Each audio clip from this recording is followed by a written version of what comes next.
A couple of years ago, I learned an expression that I absolutely love. You don't rise to the level of your goals, you fall to the level of your systems. I've found application for this expression in all kinds of areas of my life, but no area more so than with color grading. Because the reality is, when we're color grading, the circumstances are almost never going to be ideal. There's going to be problems with the footage. It's going to be difficult to understand what the client wants. There's not going to be enough time. And in those situations, what's going to define your success is the quality of your systems, the quality of your process, or the quality of your toolkit. And that's what we're going to be focusing on in this series, is building out an optimized, idealized toolkit for yourself that you can return to regardless of the circumstances that you happen to be working under for a particular project, and be confident and know that you are going to get the best and most efficient results that you can. So we're going to start today with the granddaddy, the most important tool that we are going to put in that toolkit, exposure. And we're going to look at several different candidates for different tools that we might use to make this adjustment, to suit this need within our toolkit, and determine what is actually the best one for our needs when we are color grading. So let's take a look here inside of Resolve and talk about our options for working exposure. So I'm going to reset my nodes here. And first candidate that we're going to look at for exposure is going to be our offset. Now, if you are working in a color managed environment like I am today, I've already set up my color management. I've already got a look in place. I'm working in a log working space, which happens to be DaVinci Intermediate. That's always my working space here on the channel. When I'm in a color managed environment like that, when I'm working in a log space like DaVinci Intermediate, spinning my offset to the left or the right is going to give me an exposure-esque adjustment. And it's right down here in the primaries. It's a very, very simple, clean operator. So there's a lot going for offset, and you could choose that as your go-to operator for exposure, and that would make perfect sense. That would be a good place to start. But I want to show you a few more candidates that we can look at for getting potentially even better exposure adjustments, because this is an adjustment you are going to make on virtually every single shot in every single project that you tackle. So if you can make a 2%, 5%, 10% gain in the quality of the results that you get, or in the speed at which you get those results, that's going to have a dramatic impact on your color grades. That's the type of incremental improvement that we're really looking to see when we talk about optimizing our toolkit. All right. So we've got offset. That's number one. Let's look at a second option here. And let's first notice, if I really start to stretch this image out, if I really open it up quite a bit, you can see how when I'm working my offset, it starts to feel a little bit non-exposure like. The floor starts to come up a little bit. It starts to feel a little bit thin in the shadows, and maybe not quite like a pure photometric exposure adjustment, like the type that I would get by opening or shutting the lens of my camera. Okay. Now, a good option, a good alternative here to our offset, I'm just going to label this offset, would be in a second panel down here on the lower left. I'm going to go to my HDR zones palette, and I'm going to look at the global wheel here. Okay. Now I have my control surface here, so I can work my exposure here on the control surface, but you could also just work this exposure slider down below. And you can see that in this case, my shadows are holding a little bit better when I make that same level of adjustment. Let's actually grab some stills and line these out. Okay. So I've got this, I'm going to grab a still. I'm going to turn that off, and I'm going to wipe to my global exposure adjustment. And we can see that even at the same really, really pushed exposure, my shadows are holding better with the HDR zones exposure, with this global exposure, than they were with our offset. Another nice thing, I can actually think and express myself in terms of stops here. When I see this number 2.6 down here in the HDR zones palette, that means 2.6 photometric stops.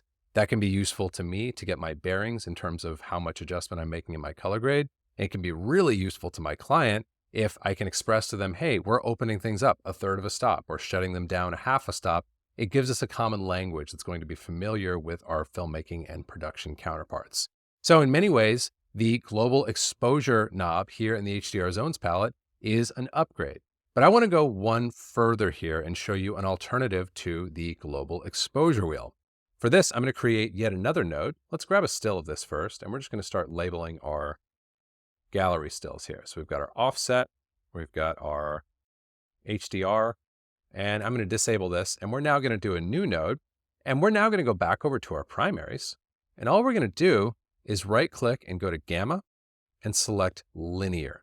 Now, I want to emphasize here, as with everything else that I'm showing you here in this video, you need to have your color management properly set up. If you don't, none of what I'm showing you is going to hold, and it's really not going to work. So if you're having trouble with any of the stuff that I'm demoing and with getting the same kind of results on your side, make sure that you've got your color management set up. I have lots of great content here on the channel that walks you through how to set up the color management that I'm using here in this video.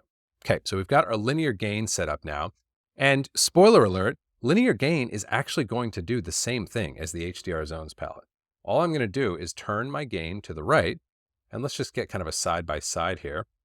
And I'm just going to keep spinning this wheel until I have risen to the level of what I see on the left-hand side of the frame. So somewhere's around there, okay?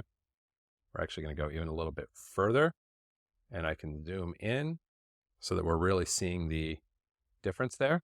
So that's starting to feel pretty darn close, right? That's starting to get really, really close, because the HDR global exposure knob and what I'm doing right here with my linear gain are actually identical operations. They are doing the exact same thing. So why am I showing you two knobs that do the exact same thing? Well, here is my logic here, and here's why, another spoiler alert, of these three, my go-to is actually this linear gain operator. It's because if I do my linear gain, I never have to leave my primaries. I can stay where I'm comfortable here on my control surface. I can stay in one palette. I never have to tap over to the HDR zones palette. Now, we've talked about the HDR zones palette in other videos. I encourage you to check that video out, or those videos out, if you are curious about the HDR zones palette. However, I'll give you the short version here today.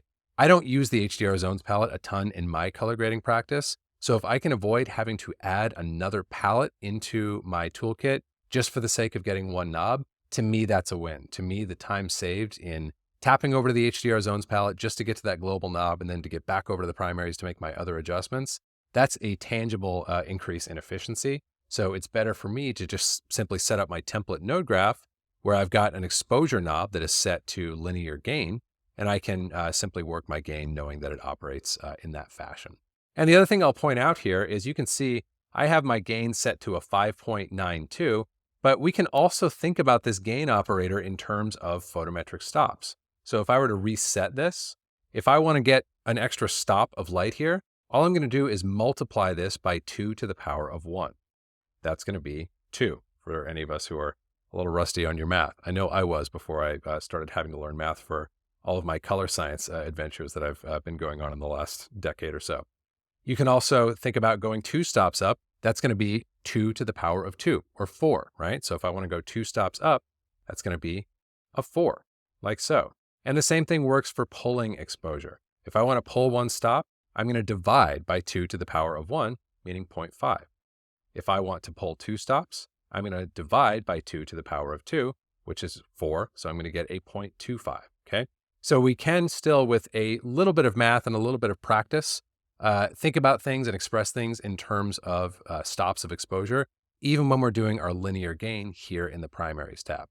But this is really just the beginning of our construction of our toolkit, and I wanted to walk you through what I think are the 3 most viable candidates for making a true, efficient photometric exposure adjustment in our images, and look at the pros and cons of each. Offset has been with us for the longest. If we go back to the discipline that preceded color grading of color timing, they were operating with offset in log. The HDR zones palette in many ways can perform better, especially with bigger moves of exposure. But in order to take advantage of that global exposure knob, you need to incorporate a new tab, a new palette into your toolkit.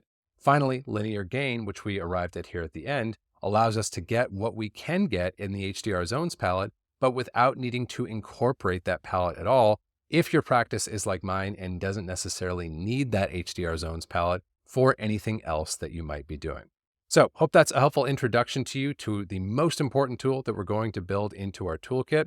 Really excited to continue this series with you guys and go forward and start adding into this toolkit and doing the same type of exercise that we did today, evaluating candidates for the needs of the next tool that we are adding in, and over time, building out our idealized toolkit for color grading here inside of Resolve.